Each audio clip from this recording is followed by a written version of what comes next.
Halo teman-teman, kembali lagi bersama saya Raka Adrida. Dan di video kali ini saya akan sharing mengenai pembuatan table of content ya dalam skripsi teman-teman semua. Jadi table of content itu adalah pembuatan daftar isi ya, dan kita akan membuatnya di halaman daftar isi ini. Nah, ketika di video sebelumnya kita udah bikin heading ya, heading untuk judul bab, untuk subbab, untuk sub-subbab, ataupun heading yang bukan bab. Nah, nantinya ketika kita membuat table of content, itu akan memudahkan kita sekali nih. Jadi kita cukup tinggal sekali klik, langsung muncul daftar isinya yang sudah otomatis memunculkan headingnya dan juga nomor halaman yang sesuai. Jadi saat kemarin kita bikin heading itu udah enak lah sekarang saat kita mau membuat table of contentnya. Nah, terus di video kemarin kan kita baru bikin poin-poin seperti ini ya, misalnya latar belakang, terus poin-poin subbabnya aja ya, belum ada isinya. Nah, ini sekarang sudah saya isi, jadi teman-teman mungkin bisa isi dulu ya, bisa isi dengan kalimat asal dulu nggak apa-apa, atau mungkin mau isi dengan skripsi aslinya juga nggak apa-apa. Jadi biar kita enak nih, ada halamannya juga udah jadi lumayan banyak, nanti kita bisa praktek untuk table of contentnya. Nah, cuma di video sebelumnya kita juga masih punya PR nih untuk di nomor halaman ini, karena nomor halamannya masih sama nih ya dengan nomor halaman yang sebelumnya dan formatnya masih Romawi. Sementara biasanya kan kalau diisi dari suatu bab itu mulai nomornya nomor angka biasa ya, dan dimulai dari angka 1 nih. Jadi di sini kita bisa ubah dengan mulai matiin link to preview saya dulu, yang header juga. Lalu ketika kita matiin link to previews, kita cukup matiinnya sekali aja ya. Meskipun misalnya di sini kan section 5 ada 3 halaman nih. Nah, kita cukup matiinnya sekali aja karena dia masih dalam section yang sama. Nah, setelah kita matiin, baru kita ubah nih formatnya, jadi pilih page number, format page number. Nah, di sini kita ubah dulu ya, formatnya jadi angka biasa. Lalu biasanya kalau saya mulainya dari angka 1 nih, tapi kalau teman-teman misalnya bukan dari angka 1, misalnya lanjut dari halaman sebelumnya, jadi teman-teman tinggal sesuaiin sendiri ya. Lalu kalau udah tinggal kita klik OK. Nah, dia akan berubah jadi angka 1 ya. Dan di halaman bawahnya akan otomatis mengikuti angka 2, lalu angka 3. Selanjutnya kita membuat table of content nih. Jadi teman-teman bisa masuk ke halaman daftar isi yang udah kita buat. Lalu di sini kita bisa enter. Kemudian teman-teman bisa pilih reference nih. Di tab reference yang atas dipilih, lalu pilih table of content ya. Sebenarnya ini udah ada style bawaan ya dari Microsoft Word-nya. Tapi kalau teman-teman ngerasa nggak cocok atau misalnya mau ada yang diubah-ubah sedikit, teman-teman bisa nih di custom table of content. Kita klik. Nah, di sini jadi teman-teman bisa ngubah yang pertama itu, misalnya teman-teman mau nggak nih munculin nomor halamannya atau enggak. Jadi kalau nggak mau dimunculin, teman-teman tinggal klik, tinggal hilangin checklistnya, lalu nomor halamannya akan hilang. Nah, terus misalnya teman-teman nggak suka nih sama titik-titiknya ini, teman-teman juga bisa ubah nih, misalnya bisa ubah jadi garis-garis, atau misalnya malah nggak ada sama sekali seperti ini. Tapi kalau di sekarang kita nggak usah ubah dulu ya, pakai yang titik-titik biasa. Nah, di sini pun ada option nih, kita klik. Nah, di sini tuh akan tampil pengaturan untuk table of content levelnya ya. Jadi teman-teman bisa ngatur nih, misalnya untuk judul bab level 1, untuk subbab level 2, untuk sub-subbab level 3. Maksudnya gimana? Jadi misalnya ketika teman-teman bikin bab 1 pendahuluan, nah kemudian ada subbab kan, misalnya latar belakang. Nah, ketika di table of content nanti latar belakang ini akan menjadi isi dari si judul bab satunya itu. Tapi di sini sih kita nggak perlu ngubah-ubah dulu ya, kita udah pakai yang udah ada dulu aja. Kita klik OK. Lalu ada juga modify. Nah, di sini teman-teman bisa ngatur untuk jarak ya, jarak antar table of content levelnya. Misalnya tadi kita udah setting nih table of content level 1. Nah, dia paling kiri nih ya, maksudnya nggak ada jarak dari kiri. Nah, sementara di table of content 2, oh dia agak memberi jarak begini nih. Di level 3, oh ada makin jauh lagi jaraknya. Nah, teman-teman kalau mau ngatur jarak bisa jadi dimodify. Terus dipilih format, paragraf. Nah, ini levelnya teman-teman tinggal ubah nih.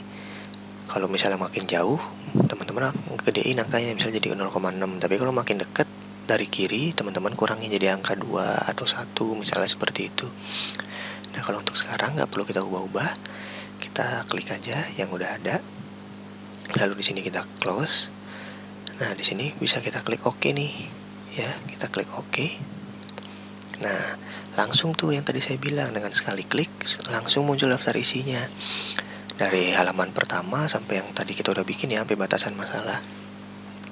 Dan di sini pun halamannya juga udah otomatis sama dengan halaman yang ada, karena di sini daftar isi halaman 4. Oh benar, halaman 4 nih ya. Lalu misalnya di atas kata pengantar halaman 2, kita cek halaman 2, iya benar kata pengantar. Jadi dia udah bikin daftar isi berdasarkan heading yang udah kita bikin tadi, dan juga nomor halaman yang udah sesuai. Nah, terus setelah ini misalnya teman-teman mau lanjut nih bikin bab 2. Oke, kita lanjut ya. Misalnya kita bikin bab 2 dulu. Di sini misalnya kita bisa bikin section baru lagi ya. Nah, terus di sini kita bikin bab 2. Biasanya bab 2 itu landasan teori. Nah, jadi misalnya teman-teman mau bikin subbab baru nih. Nah, misalnya udah kita bikin, tonton misalnya pengertian apa gitu ya. Misalnya kalau saya pengertian sistem contoh. Misalnya udah kita isi ya kayak gini ya. Teman-teman bisa ngisi asal dulu aja. Nah, terus setelah misalnya kita bikin bab 2 nih kayak gini, teman-teman mau update table of content ini. Caranya gimana? Jadi teman-teman tinggal balik lagi ke halaman daftar isi. Karena kan di sini nggak otomatis nambah ya ketika kita nambah bab baru atau subbab baru atau sub-subbab baru. Nah, cara update bisa ke sini.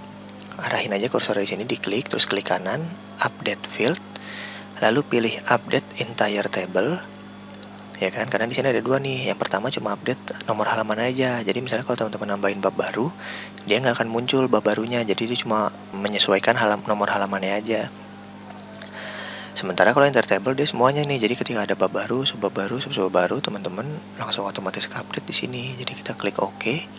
Nah, di sini akan munculin tuh langsung bab 2 landasan teori pengertian sistem. Cuma di sini halaman masih 1. Kok masih 1? Karena ternyata di sini juga belum kita ubah nih. Jadi kita benerin dulu, kita rapihin, hilangin link to previews-nya, lalu kita format. Nah, di sini nggak perlu, kalau dari kemarin kan biasanya kita start ya. Jadi di sini kita langsung aja continue from preview section nih biar enak. Jadi nomornya akan ngikutin nomor belakangnya. Nah, setelah sebelumnya 3, di sini akan menjadi 4. Nah, jadi kita udah ngebikin table of content ya seperti ini ya. Jadi teman-teman nanti bisa isi lagi aja yang baru-baru, lalu teman-teman bisa nih tinggal update dari sini aja, update field, lalu pilih kalau cuma update nomor halaman ini, kalau entire table yang ini. Tapi teman-teman juga bisa update lewat tab reference ini. Di sini ada tulisan update table nih ya. Jadi teman-teman pilih icon yang ini sama. Jadi nanti di sini tinggal munculnya tergantung kebutuhan teman-teman seperti itu. Dan satu lagi deh. Ini kan kita belum ada yang pakai subbab nih, sub-subbab ya. Jadi contoh kita coba pakai sub-subbab dulu di sini. Misalnya kita tambahin ya pengertian sistem, misalnya pengertian sistem informasi. Nah, misalnya di sini kita tambahin subbab nih. Misalnya kita tambahin sub-subbabnya pengertian sistem misalnya. Nah, ketika ini udah kan kita berarti udah punya bab, subbab dan sub-subbab ya. Nah, lalu kita mau update lagi nih. Update-nya kan sama aja kayak update yang sebelumnya tadi. Jadi kita tinggal klik kanan, update field, lalu kita pilih update entire table. Ketika kita klik OK, maka sub-subbabnya akan muncul ya, dan ini judulnya juga berubah dan juga nomor halamannya otomatis berubah. Jadi ketika kita klik update entire table, dia akan merubah semuanya. Misalnya ada heading yang belum muncul, dia akan memunculkan, atau misalnya yang tadinya misalnya tujuan penulisan ada, terus misalnya kita mau hapus. Lah, ketika kita update maka tujuan penulisan akan hilang. Dan nomor halaman yang berubah-berubah juga nanti langsung akan otomatis disesuaikan di table of content ini.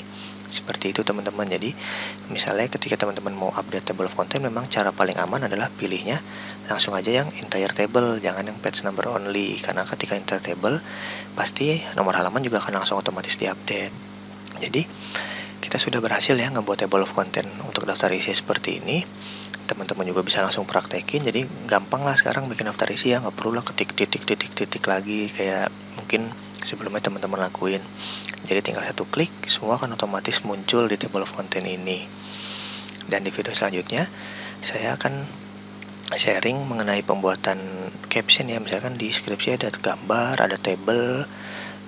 Nah, di situ kita akan tambahin caption ya. Untuk nantinya juga bikin table of content untuk daftar gambar, daftar table, daftar lampiran juga, supaya otomatis seperti ini. Jadi teman-teman nggak perlu capek-capek lagi ngetik satu-satu lagi ya manual.